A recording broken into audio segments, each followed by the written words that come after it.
I have been very much looking forward to this particular talk. As a futurist, I have a personal interest in looking about the future of human, the future of death.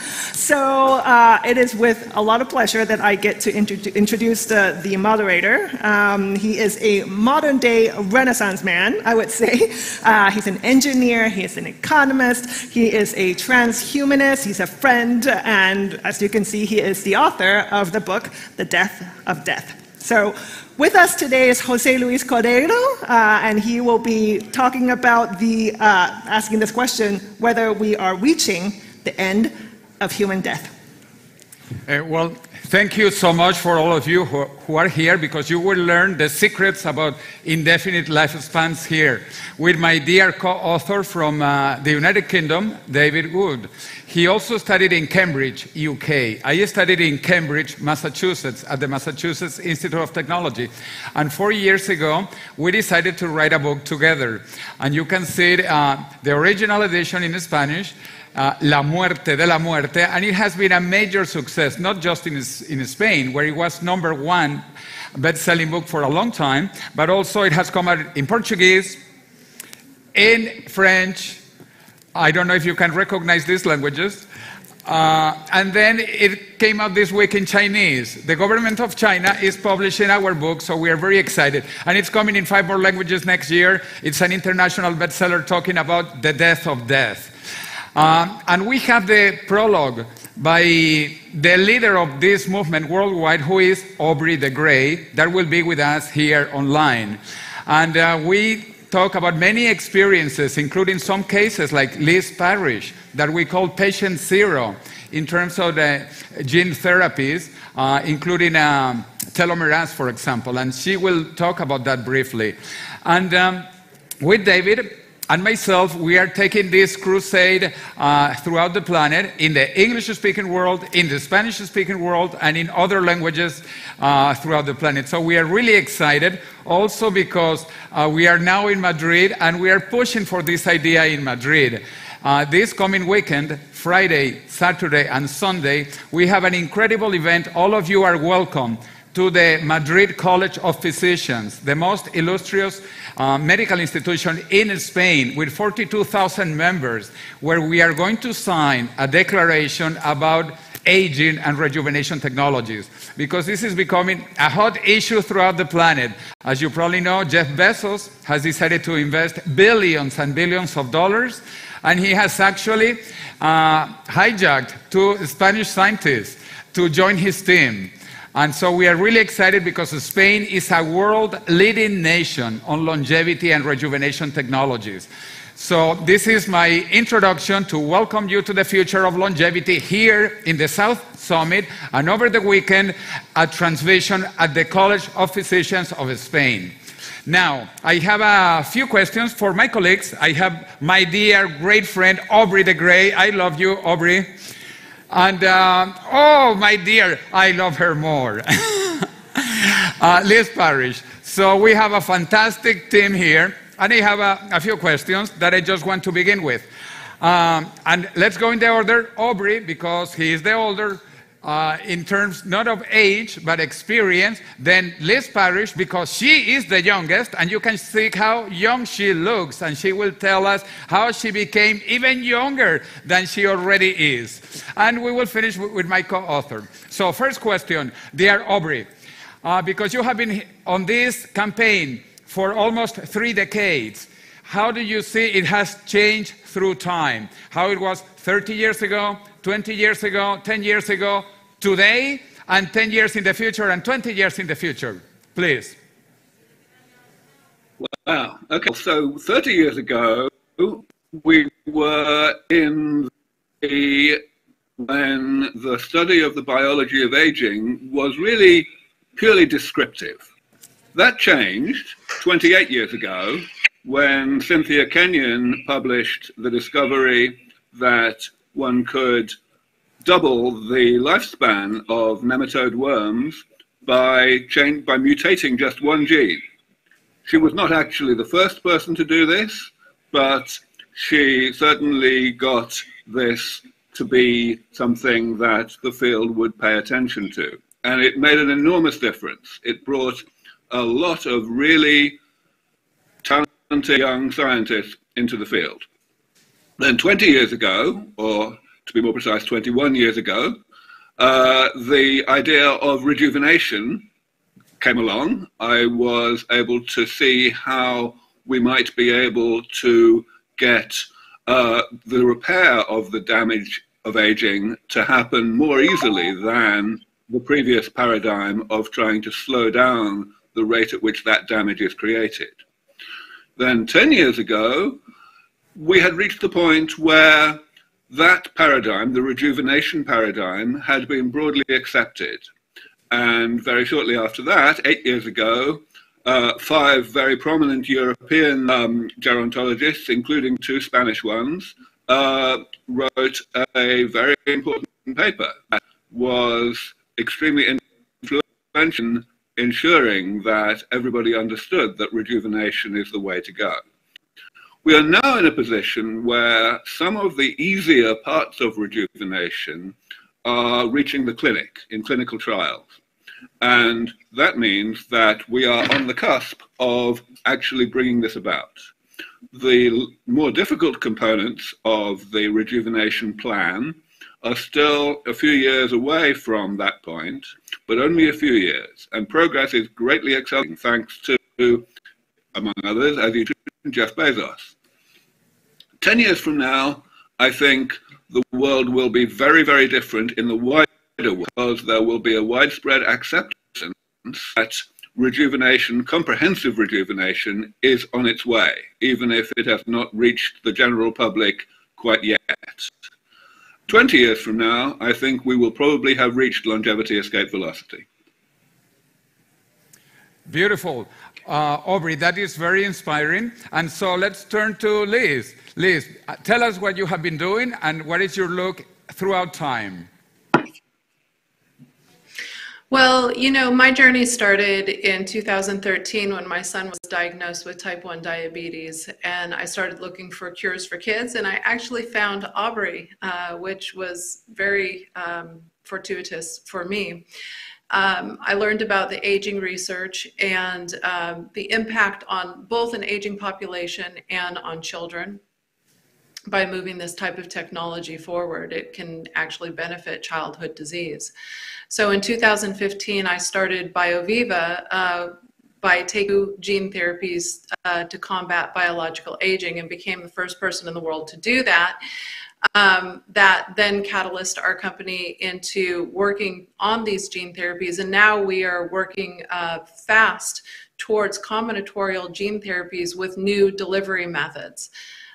We also are an advocate of patient data, and we'll be coming out with our first paper of what happens when you give regenerative gene therapies to dementia patients just in a matter of weeks.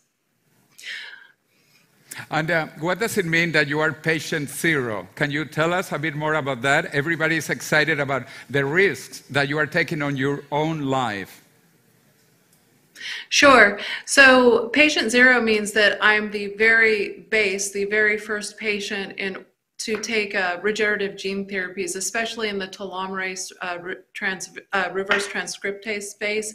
So I took a gene therapy in which elongates the ends of the chromosomes called the telomeres that shorten as we age. And that shortening is associated with a myriad of aging-associated diseases and childhood diseases as well. This was a technology that had sat in research for quite a long time, and I felt that the most important step that I could make was to get it into the first human body. So it means that I was a first in use for a therapeutic in this case. Fantastic. And David, tell us about longevity throughout the last 20 years and the next 20 years.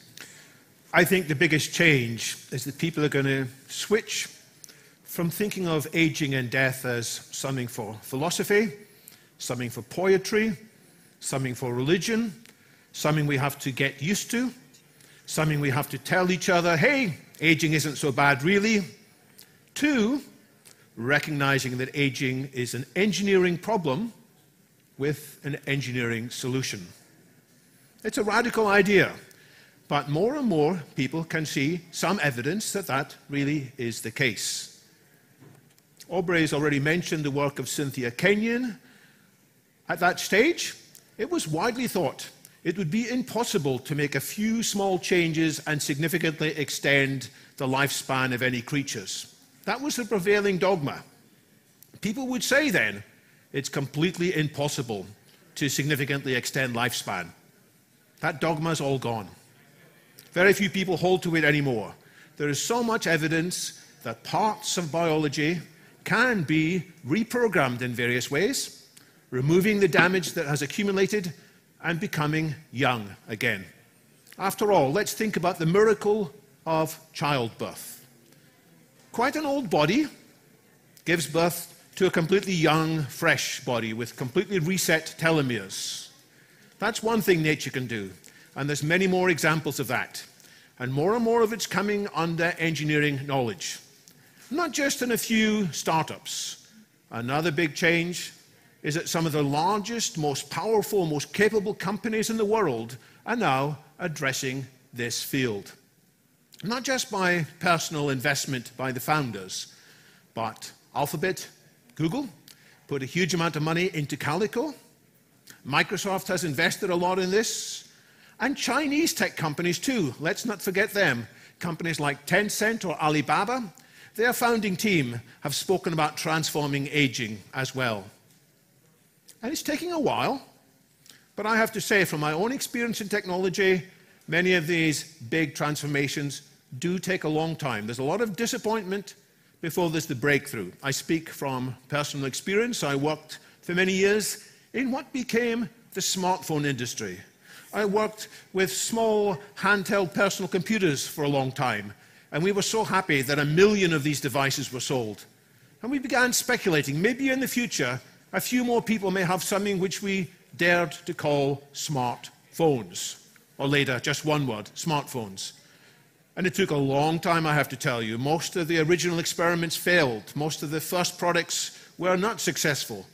But eventually, especially when some of the largest companies in the world, Apple and Google, became involved, so much changed. And it's going to be the same with the rejuvenation therapies. So I think by 2040, there's at least a 50% chance that enough of these powerful companies, coupled with enterprising startups like Liz Parrish's BioViva and like the ones funded by Aubrey de Grey Sense, together they will have delivered enough. That there'll be a huge change in public attitude.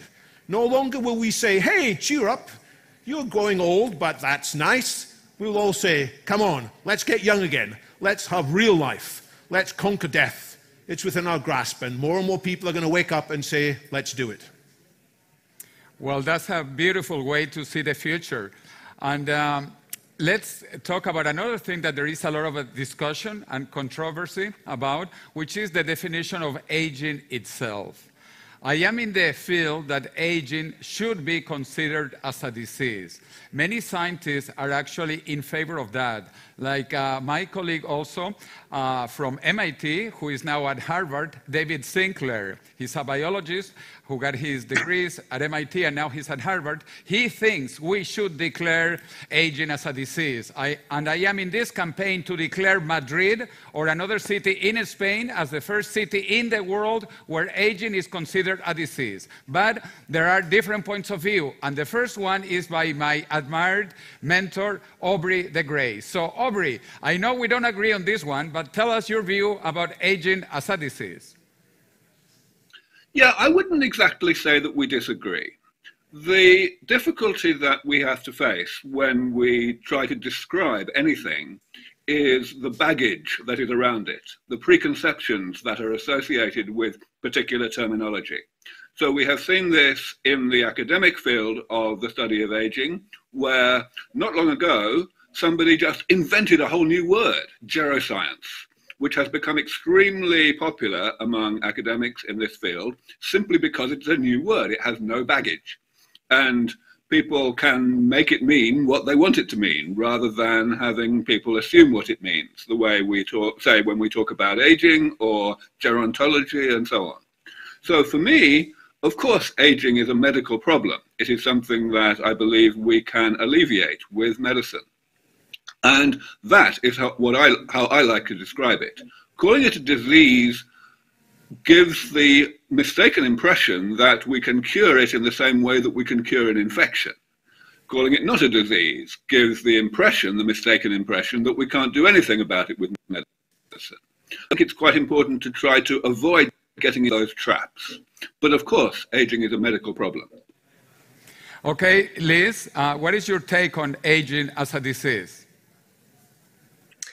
I believe that aging is a disease. It's a distinct pathology as defined by pathologies. It's a progress that happens in all people at different rates. Luckily, some people age more slowly than others. I do believe that it's curable at its core by treating the hallmarks of aging, the 9 to 10 different cellular aspects that are happening at the cellular level. And I've been a proponent of that since 2013, which caused some issues back then to speak that way. But if we treat it as a disease, as it is, then it can get the proper funding and the proper educational programs behind it. Beautiful, thank you. And my British co-author, what is your take on it? Let me give a brief comparison from 1900 to today. What was it that killed most people in 1900 in the so-called developed world? It was influenza and pneumonia and tuberculosis and gastroenteritis, diseases of the digestion system that caused diarrhea. And people thought there's nothing you could do about these diseases. And they're all different and they're all strange, and maybe you could pray and maybe you could try to live well so that the gods would be favorable towards you. But then people realized all of these infectious diseases have a common cause: germs. And there's different kinds of germs. There's viruses and bacteria. But because of progress with science, progress with microscopes, progress with manipulating chemicals, there was one big idea, which was that by tackling germs, by being hygienic and introducing things like antibiotics and vaccinations, we could at one stroke have a method to solve all these infectious diseases. And these diseases I mentioned still do kill too many people, especially in some parts of the world, but they're nothing like the curse they were in the past. It's the same today with the diseases that most people die of today: heart failure, cancer, dementia, stroke, diabetes, and immunosenescence, the failures of the immune system. All of these have a common cause. It's aging at the biological level. And with new tools, we can tackle it as never before. So rather than saying aging is a disease, I would say aging is the new prism, the new way of looking at things that suddenly makes sense of disease and suddenly opens up way for us to comprehensively cure cancers and these other diseases. After all, we sometimes say to people, you'd better stop smoking because smoking significantly increases the risk of you getting lung cancer. I'll tell you something that causes a much bigger growth in the possibility of lung cancer. It is the aging that happens in our bodies as we change from 40 to 80. Can we address that? That is the vision that the people on this panel collectively share, that we can address that damage. And if we do so, we will at a single step transform the dangers that all these chronic diseases cause. And that's where I would put my emphasis. Beautiful, David. And I have one final question, which is why, regardless of what we think about aging as a medical condition, disease, or whatever, why do you want to stop it?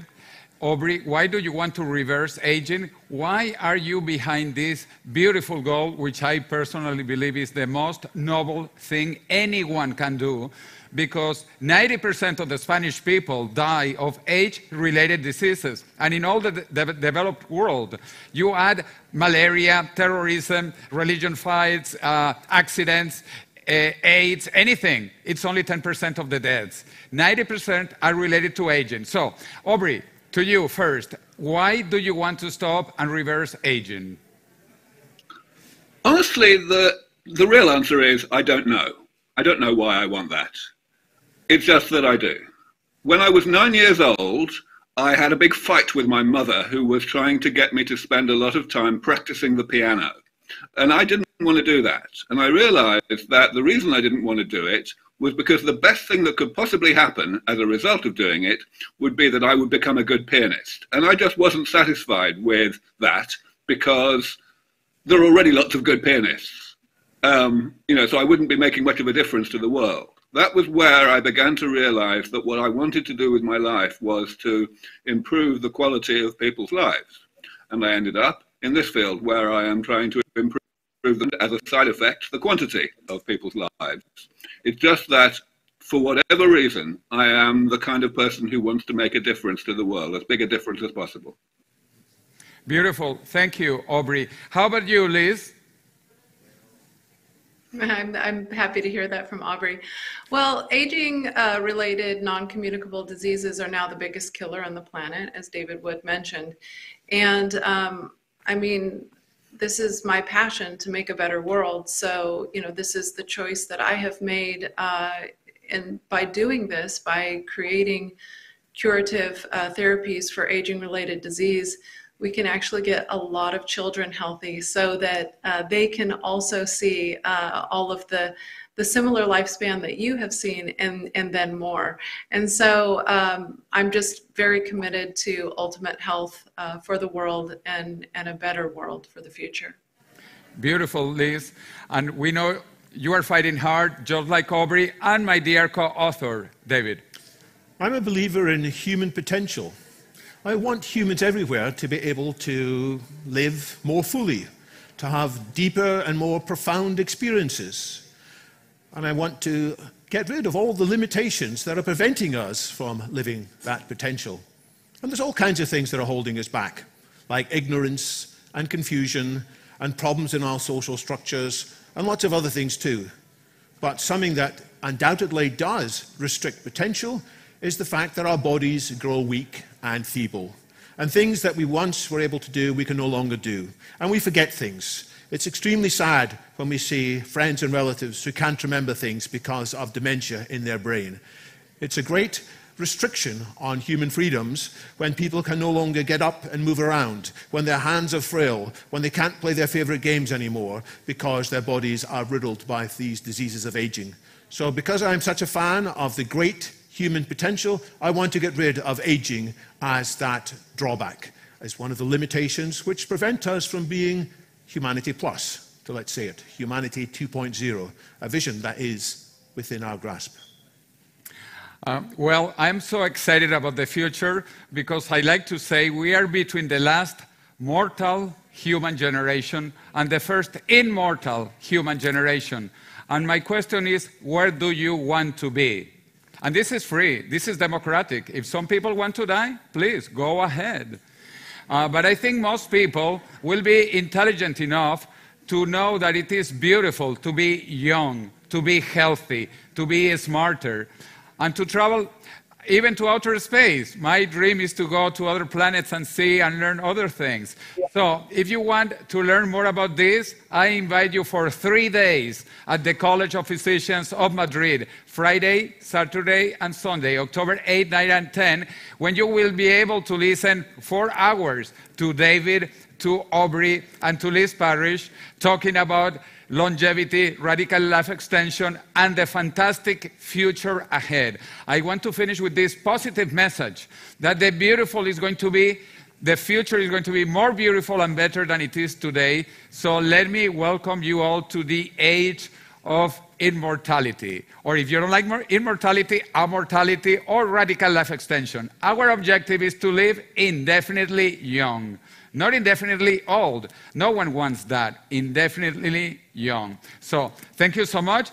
Pleasure for Liz and Aubrey, our mentors, and my co-author, David.